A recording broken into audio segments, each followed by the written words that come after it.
안녕하세요. 백운산 신전의 월해 인사드리겠습니다.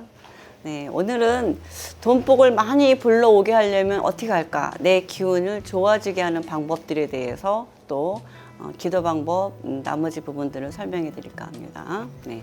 세상을 살아가는 데는 사주도 있고 운세도 있습니다. 사주 운세가 절대적이지 않다는 거. 왜냐면 내가 내 미래를 계획하는 만큼 팔자는 바뀝니다. 똑같은 사주인데도 어떤 사람은 잘 살고 어떤 사람은 못 사는 거는 그들이 무엇을 선택했느냐가 제일 중요하기 때문에 나는 뭘 선택할지 순간순간에 선택이 제일 중요하다는 거. 그래서 일부에서는 뭐라 그랬어요?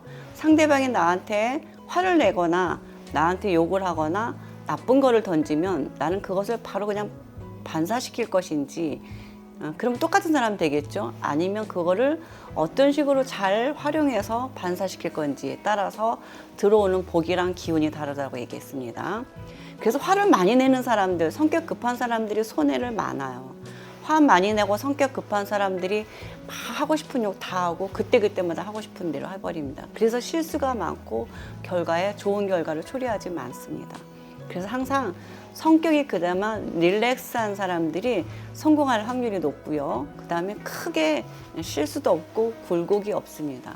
이걸 가운데, 제가 가운데 길이라고 하죠. 중용이라고 합니다. 어떤 길을 갈지 모를 때 한 가지, 두 가지 극단적인 길만 있는 게 아니에요. 또 새로운 길도 많습니다. 길을 가다 보면 또 길이 있고 또 길이 있고, 네. 그래도 내가 어떤 길을 갈 건지 그림을 좀 그려놓고 지도를 보고 간다면 더 좋겠죠. 그래서 내 인생에 대한 설계도가 나의 어떤 미래에 대한 지도와 길이 될 수도 있어요. 그러면서 그 그림을 바꿔나가는 것도 되게 재미있는 일입니다. 저도 이런 원리를 깨닫는데 오랜 세월이 걸렸어요. 왜 나한테만 이런 시련이 있을까? 왜 난 이런 일이 있을까? 열심히 잘하면 잘 될 거야 라고 생각하고 무조건 열심히 일하던 시대들이 있었어요. 근데 힘들어집니다. 나만 혼자 열심히 안 돼서 되는 게 아니에요. 그래서 나랑 같이 열심히 할 수 있는 이 파트너 찾는다는 건 굉장한 복입니다. 인생에 절대적으로 내 편 들어주는 사람 하나 있으면 행복한 거예요. 부부지간에서도 내 편 들어주지 않는 경우가 많잖아요. 그래서 나를 믿어주는 단 한 명만 있다면 이 세상은 힘들어도 지탱해내가고 살아갈 수 있습니다. 그래서 나랑 같이 나를 믿어주는 그런 귀인 찾는 게 인생에 어떻게 보면 영원한 숙제일 수도 있고 게임일 수도 있습니다. 그래서 나를 믿어주는 사람 찾기 이런 거 생각을 하면서 또 오늘 유튜브를 시작할까 합니다. 네, 보기 들어오려고 하면 잘못 알고 있는 상식들이 있어요. 소금 단지를 신발장에 두는 경우가 있어요. 이거 절대 하지 마라. 복을 터는 거다. 요즘 사람들은 소금을 정화의 의미로 사용을 하기 때문에 신발장 안에서 정화를 한다 이렇게 얘기합니다. 근데 사실은 소금은 우리한테 귀한 음식이에요. 주방은 음식하는 곳, 화장실은 묵은 거 다 불필요한 거를 버리는 곳, 그쵸? 신발장은 밖에다 나갔던 신발들을 보이는 곳.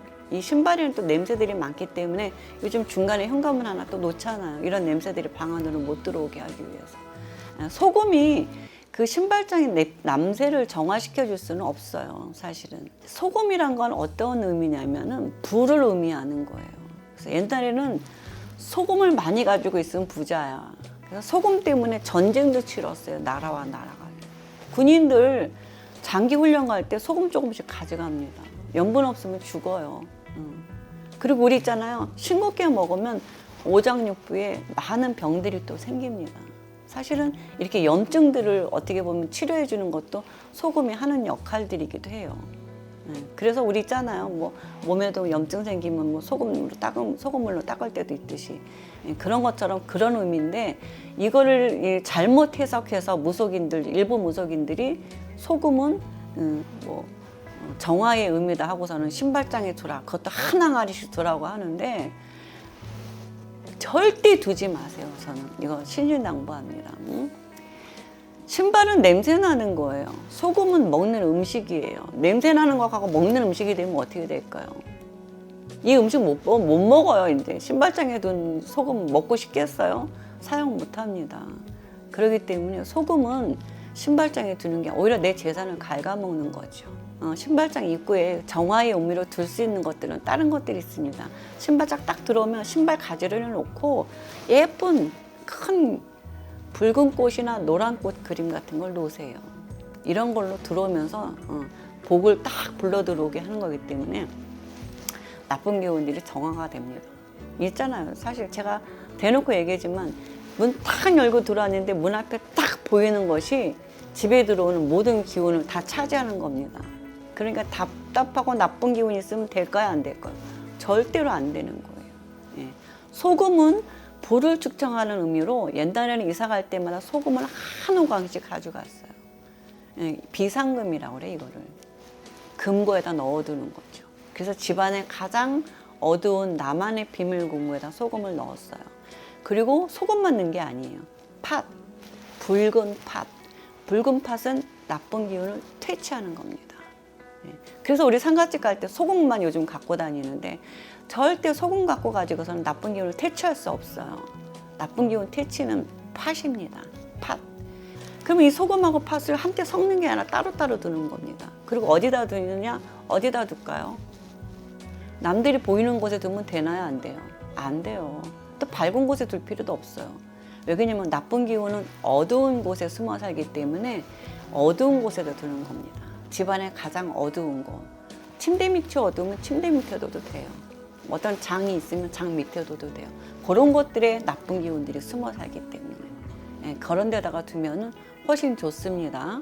그래서 이것이 나쁜 기운도 퇴치하고 복도 들어오기 때문에 이사 갈 때 제일 먼저 가져가는 것이 붉은 팥, 굵은 소금. 장사하시는 분들은 카운터 밑에다가 웬만하면 두라고 합니다. 이렇게 복을 불러일으키려면은 집안의 분위기부터 좋게 하는 것이 제일 좋습니다. 그리고 이사 가실 때도 동쪽에 창문이 있는 곳이 좋아요. 거실에 창문이 동쪽이면 좋습니다. 그럼 동쪽에 해의 기운을 많이 받으니까 복이 많이 들어와. 근데 거실에 베란다 문이 북쪽이면 어떨까요? 내가 맨날 북쪽 바라보면 좋은 일은 안 생깁니다. 북쪽은 지는 기운 중에서도 아주 나쁜 기운들이거든요. 나쁜 기운들을 맨날 바라보니 힘들죠. 동쪽에 해에 뜨는 기운을 받아야 내가 잘 되고 기운이 왕성해지는 겁니다. 그런 거 참고로 하시는 게 좋겠죠. 그리고 기도할 때 열심히들 기도하시지만 열심히 기도했는데 잘못 기도하면 아니한만 못해. 그렇잖아요. 한 번에 여러 가지를 기도하지 마라. 예를 들면은 시간 타임입니다. 우리가 가지고 있는 시간 타임과 신이 듣는 시간 타임이 달라요. 그래서 이런 거 있잖아요.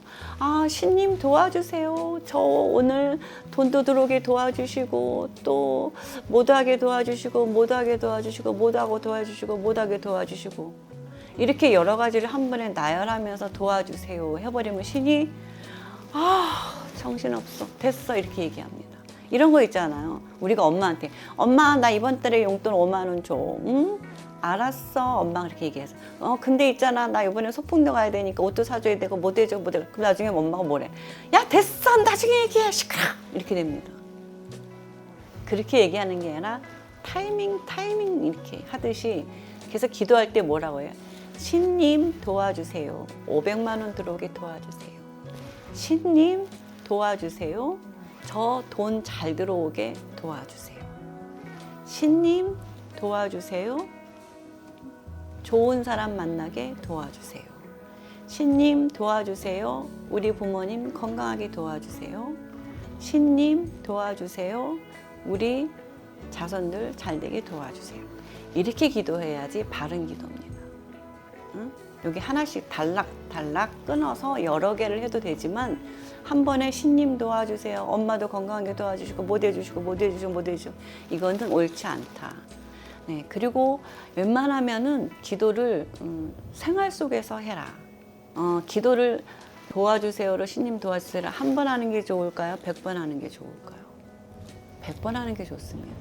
근데 사람들 기도하라 그랬더니 자기 종교식으로 절에 가서 그냥 한 번 하고 내려오고 그리고 기도 열심히 했다고 그래. 또 교회 가서 기도 열심히 하고 했다고 그래. 그런 것보다는 생활 속에서 반복 기도하는 게 좋습니다. 너무너무 있잖아요. 나는 어떨 때 하자고 하냐면 내가 할 일을 우선 열심히 하고 가끔 열심히 하다 보면 불안할 때 있어요. 심리적으로 불안할 때, 그럴 때 신님 도와주세요. 말로 읽어라.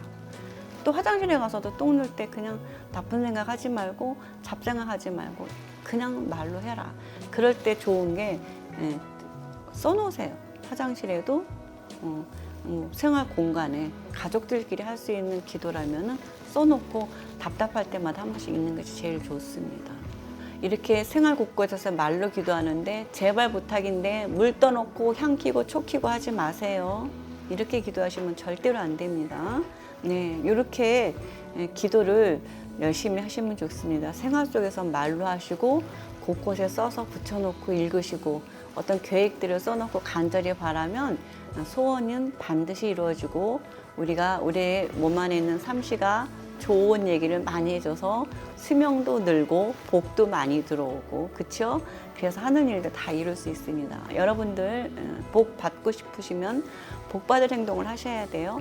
복 받기 위해서 좋은 일들 많이 하시고 절대로 복을 해치는 일을 하지 않기를 바라겠습니다.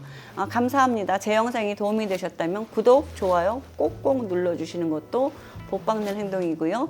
또 좋은 영상 여러 사람하고 공유하는 것도 좋은 복 받는 행동입니다. 복들 많이 받으시고 좋은 일들 많이 생기길 바라겠습니다. 감사합니다.